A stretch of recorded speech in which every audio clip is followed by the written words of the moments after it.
education news now. Families approved for Alabama's newest school choice option can now access their money to put towards their kids' education expenses. WSFA 12 News reporter Bethany Davis joins us live. She is in the studio now with us this morning to help us better understand how the CHOOSE Act actually works. Bethany, explain the CHOOSE Act and how it can be used. Yeah, so CHOOSE is an acronym. It stands for Creating Hope and Opportunity for Our Students' Education. And the Act provides education savings accounts for families to use for private school tuition, tutoring, homeschooling, educational therapies, and a whole lot more. The Alabama Department of Revenue actually administers the program. This is Cameron Clark, who's the department secretary.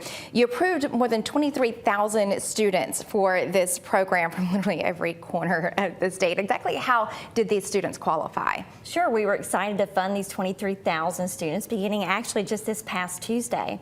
And these students were eligible by meeting three main criteria. Number one, being residents of Alabama.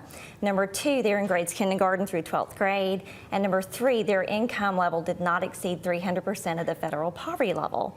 There were also priority awards within those groupings, but those were the three main qualifiers. That's really what you need to meet, the qualifications you need to meet to qualify for the program in general. How much money was approved for each student, and then how can they use it? Sure, so the CHOOSE Act program allows for two types of income tax credits that are in form of an education savings account. Those two amounts are $7,000 for students enrolled in participating schools and $2,000 for students in home education program. Now that amount is capped at $4,000 for the family unit.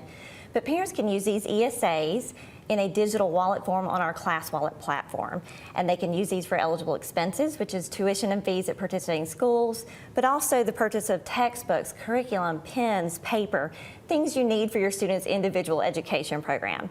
But we also support other services like tutoring for specific needs, and as well as therapies like dyslexia, dysgraphia, occupational, and even speech therapies, just to name a few. Yeah, which can add up really quickly Yes. for families, especially if you have more than one student who needs something like that.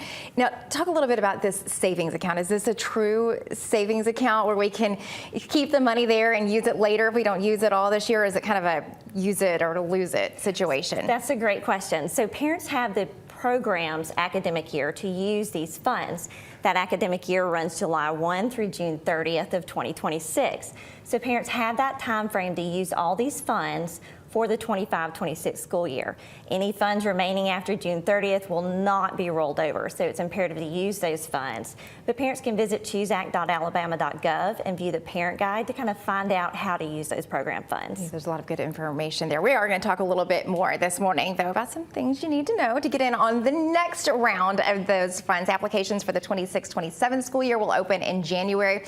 You do need to get some things together before you apply, so we'll go over all of that, along with some common questions about the program so you can better understand it a little later this morning. All right, good information, Bethany. Thank you for that. We'll get a link on WSFA.com to the CHOOSE Act website. You can get all the information on eligibility and online application, frequently asked questions, and important deadlines. Again, you can find that by going to our website, WSFA.